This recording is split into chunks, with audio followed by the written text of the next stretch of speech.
Alright people, before I get into this video, quick look there on screen if you don't mind. That is my second channel. It's been going for about 2 years now, but we're finally getting some work done on it. Been actually doing a lot of work over the last couple of days to get some content backed up, so we have a lot to go over the next few weeks. Next upload, not the first one, going to be this evening. So stay tuned for that. I'm very happy with it. It's been well edited as well, so stay tuned for that. Give it a subscribe, links in the description and in the comment section. Help your boy out. Let's talk Eddie Hearn, let's talk Joshua versus Whyte. Because Eddie Hearn, about a week or so ago, was fairly adamant that this fight was in the pipeline to happen next. And Dillian Whyte obviously gave an interview with Sky Sports where he pretty much kind of said the opposite, saying that we're 2 months away, no announcement, no promotion, etc. And that he really is no closer to agreeing to this fight than he was a couple of weeks ago. Well, Eddie Hearn gave an interview with IFL TV, and obviously the Joshua versus Whyte fight was obviously a point of discussion because it's the next time Joshua was out. So he said that it might not happen next due to the all-conquering dollar, the money. I don't think we can get the numbers Whyte wants, to be honest. He said they are considering 2 other opponents for Joshua on August the 12th. Now, I said in that video I done about this about a week or so ago that if this doesn't happen, it's probably going to be about money and it's probably going to be on Whyte's end. And it looks like that's exactly what's happening. Dillian Whyte, for me, Dillian Whyte, he's someone who he still views himself as having the same drawing power he had in, say, 2018, 2019, 2020. When he was doing pay-per-views, where he was making good money. And obviously, when he fought Tyson Fury, I believe that was his career high payday. So he obviously still feels he should be getting purses, maybe not as high as that, but in or around that. And obviously he feels that this fight is big enough that he can demand the high purse. Well, therein is the problem, because although this fight is, it's a decent fight for Joshua's comeback, it will definitely help him. It's not what it would have been, we'll say, in 2019, where it would have been a much, much bigger fight, where Joshua was unbeaten and, Whyte had only lost to Joshua. It's not as big as it would have been then. And at the end of the day, with Eddie Hearn in the zone, they are a business. They want to maximize revenue. And if they're overpaying one fighter in Joshua, who they definitely are, they're going to try and recoup as much money back as they can. If they're overpaying another fighter in Dillian Whyte, you're going to have problems. So Eddie Hearn probably has a budget for this show and is like, this is how much we can offer you. It's more money than you're going to get fighting a rematch with Jermaine Franklin. It's more money that you're going to get, fighting a Robert Helenius rematch or something like that. So please take it. And Dillian Whyte, I would imagine, is saying, well, I got paid this for this fight a couple of years ago, albeit, why am I getting it now? Well, therein is what you only had one loss back then.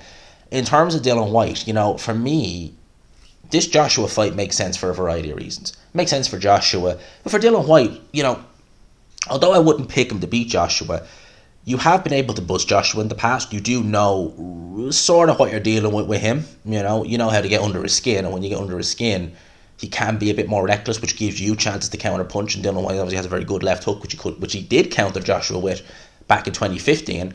And, Dillian Whyte, for all of his flaws, which have come over the years, especially his punch resistance, the punching power is still just as good as it was back then. If anything, it's actually improved, arguably.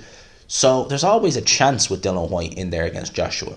But you take that fight away, Joshua, there's 2 opponents there. Eddie Hearn hasn't mentioned them, but they're probably going to be on par with Dillian Whyte, so we'll see who they are.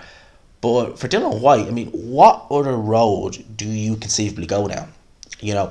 I would have said maybe the Dubois road is there, and potentially you could get some good money for that, potentially, if Frank Warren be willing to put up the purse. But Dubois is locked into a fight with Usyk. Well, he's more than likely going to be locked into a fight with Usyk. So that fight is that's a no-go. Joseph Parker is no longer with Boxer, as far as I'm aware. And, does anyone really have any interest in seeing Whyte Parker at this point? Because Parker's not been looking amazing as of late. Dillian Whyte hasn't been looking amazing as of late. Dillian Whyte is not the name he was a couple of years ago. So is that fight going to make as much money as Joshua? Probably not. What other avenue could he conceivably go down? Could Fury, God forbid, that they wouldn't, no, they wouldn't do it. Would they? No. Do a rematch with Dillian Whyte. They couldn't do that.